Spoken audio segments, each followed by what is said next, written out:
put my LED lights on. Does that make it better? I don't know. Let's get the lighting right. Oh, I kind of like that. It's not bad. It's not bad. Or do we like this lighting better? I can't tell. Hang on. I can never tell until I go to edit it though, so.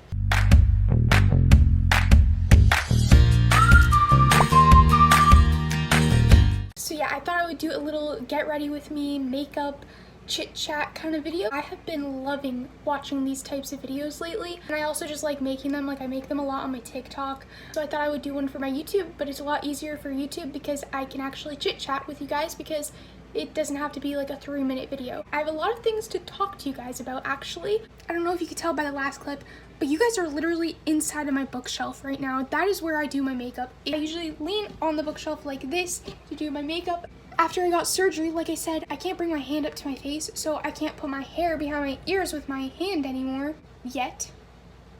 You'll just see. I'll do this. It takes a couple tries, which is actually so annoying, and usually it falls out. Like, as you can tell, it's not all the way behind my ears, so. I think I'm gonna do like kind of a full face of makeup today. Are you kidding me? Are you freaking kidding me? Let me try something else. Maybe like try to use a brush or something. Okay, that actually worked a lot better. Anyways, usually lately I've only been doing like mascara and blush, but I was bored, and what I like to do when I'm bored is do my makeup. So yeah, what I'm gonna start off with is moisturizer, if I can find it.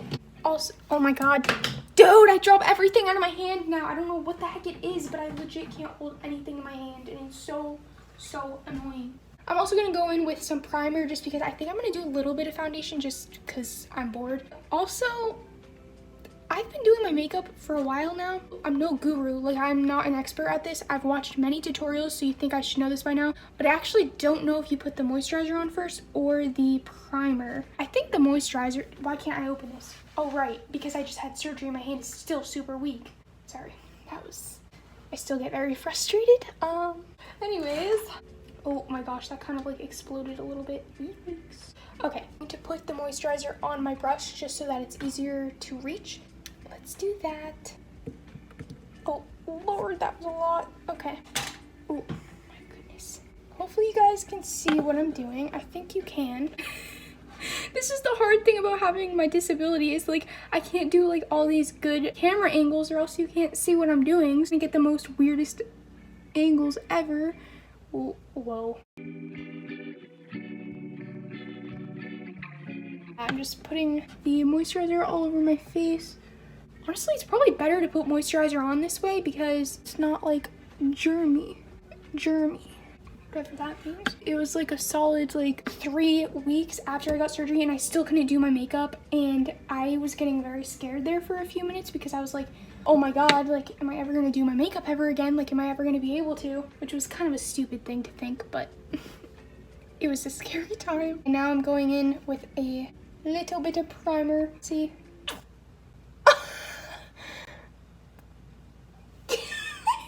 That's kind of weird. That was weird. I only put a little bit on because I don't need a lot of it, but where should I start? A little bit on my forehead. T-zone. I feel like such a beauty guru. I said T-zone. I make sure to put a lot on my eyelids because of my eyeliner that I do. So I just know when I go to edit this video, I'm gonna be like, ew, why am I that close to the camera? Or why am I making that face? But like I said, because I can't like reach my hand up to my face normally, I'm gonna get these really weird angles and it's gonna look weird when I do things. Like, it's not gonna be like this aesthetic makeup tutorial that other girls do. So you get what you get. Okay. Now I'm going to do my eyeliner. I tend to mess up on my eyeliner a lot, so I always go in with the eyeliner first, so that way if I need to fix it or anything, I can do that. I'm probably gonna time-lapse this part because every time I try to film me doing eyeliner, I always mess up and it's very hard to concentrate, and then I end up with like a 20-minute clip of just me trying to do eyeliner. If you want a more in-depth tutorial of how I do my eyeliner, it's a very easy way that I figured out how to do it. I have made a video on that, so make sure to go watch that. It's just a few videos below this, I'm pretty sure. Like, look at the difference of this eye versus this eye. This is why I love wearing eyeliner. Okay, I'm literally not exaggerating. That probably took me 20 minutes, and one side is definitely thicker than the other, but we're just gonna go with it. Now that we finally finished that, we can move on. Foundation. So the shade that I use is 105 Fair Ivory, which I'm pretty sure is like one of the lightest shades. I think it's like either the lightest shade or the second lightest shade. I'm very pale. I'm also very red. Like, I'm scared to do this because I have not worn foundation since before I had surgery. So I don't want to spill this because, like I said, I drop everything out of my hand now. So let's be extra careful. I'm gonna put some, oh! Okay, literally always do that. Okay. Okay, well, I'm just gonna take another brush. Gosh darn it, I always do that. I think I've learned by now. So, one of the biggest things I wanted to talk to you guys about is I kind of have like a new little project idea, which sounds like so extra. Should I tell you guys what the project idea is, or should I like leave it a secret?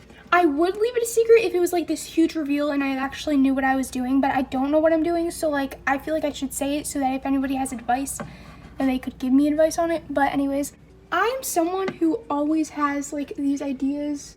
I don't even know how to explain it. It's hard for me to get motivated, and then when I do get motivated, I feel like it's like on the wrong things, but I'm someone who gets very bored of doing the same thing all the time. So I will start a whole bunch of these little projects and then never finish them, or I'll like be very passionate about these little projects and I'll do them for a while and then I'll just get bored and stop. Wait, I don't know what that means. I don't know why I do that, but I've always done that. I just get bored of doing the same thing, and then I'm like, oh, I have a new idea. Let me go to the next idea, you know? Well, I have a few ideas, but the idea I'm talking about is I kind of like want to start a, should I say it? I'm kind of embarrassed now, but I kind of want to start a podcast. I already have like a name that I would call it. It would be like all about my disability. Oh my God, you've got to be joking. Except this time, I caught it between my two little arms.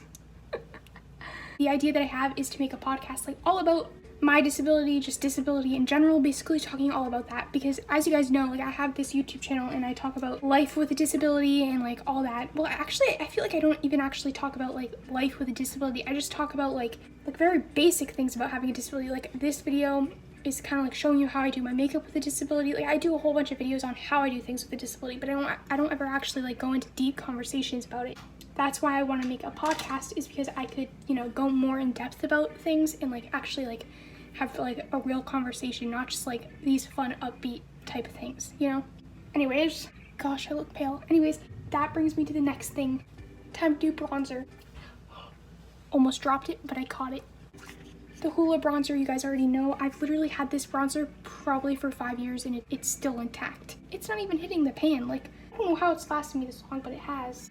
Where's my bronzer brush? Is this it? This is the brush I use for bronzer. It's like an angled brush, so it's good for your cheekbones, even though I don't really have cheekbones, but, ooh, okay, that was a little too much. Actually, it's fine.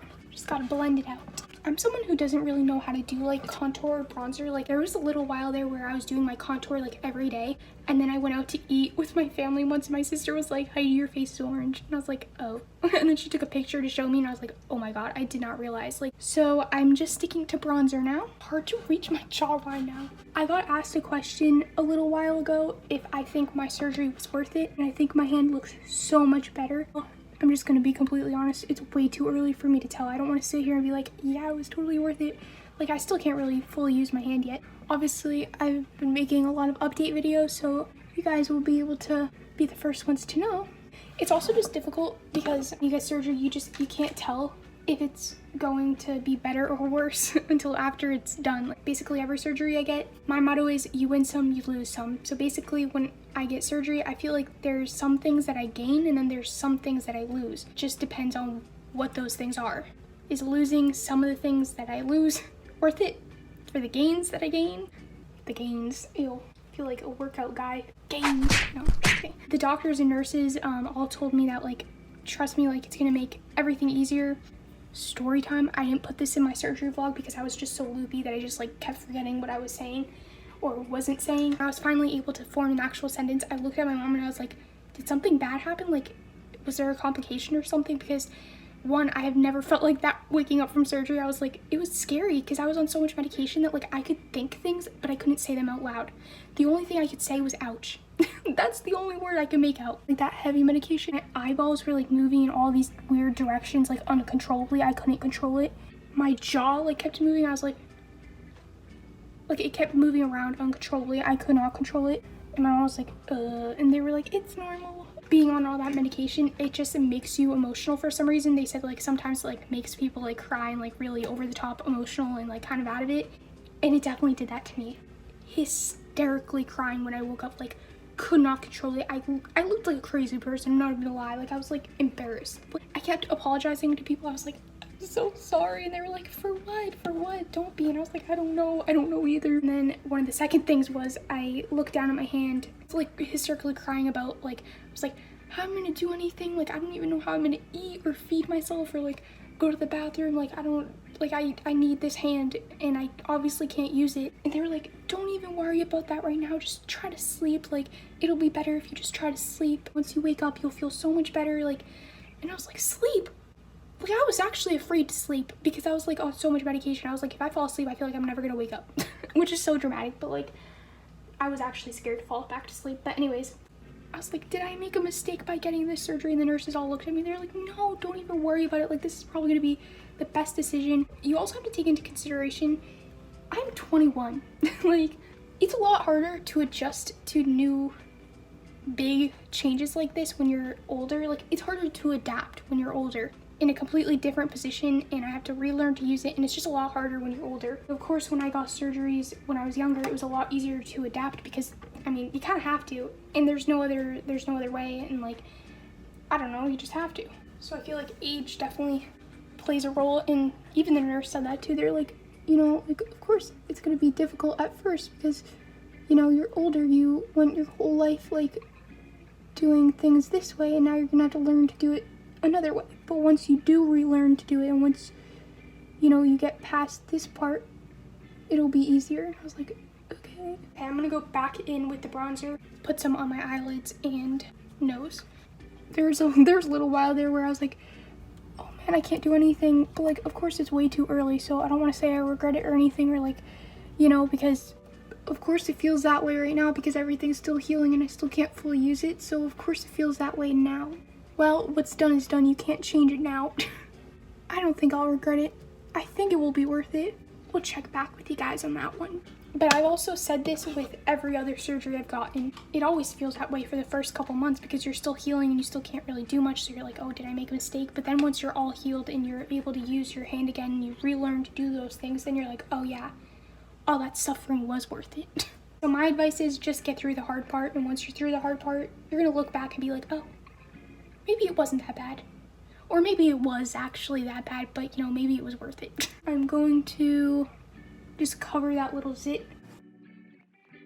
Okay, as you can see, I put some there, and then I'm gonna let that sit for a little bit. I'm going to use this little brush.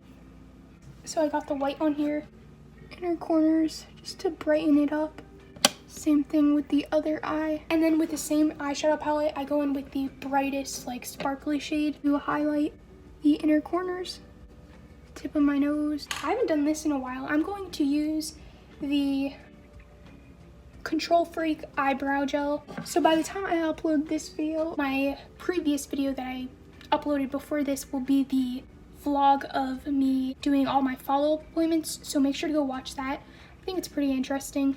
And then my next video, I think I'm going to put a video together of me trying to use my hand again and things I've been doing to try to get some movement and strength back into it. Eyebrow gel. While I let the gel dry, I'm going to blend out the little foundation I put on over the zit. The eyebrows still need to dry, so I'm going to go in with some chapstick now. Sometimes all I put on is chapstick because this stuff is really good. I was on Accutane, so I know a good chapstick when I see one. Now we're gonna do the rest of the eyebrows. What the heck? Can't open this. But yeah, let me know about the podcast idea. I mean, I don't know if I would like make it a true podcast and like put it on Spotify and all that. Like I think it would just be like a podcast style kind of video, you know? I don't ever do the eyebrow gel first, but I kind of like it. Once I get over here, I go very lightly. Okay, I don't know if that made my hair better or worse, but this is the finished look. I hope you guys enjoyed this video. Make sure to give it a big thumbs up and make sure to subscribe, and I'll see you guys in my next video. The moisturizer and what's it called? Primer. Guys, after I do this, I'm gonna like call my dad and be like, can we go get something to eat? Because I'm hungry and bored.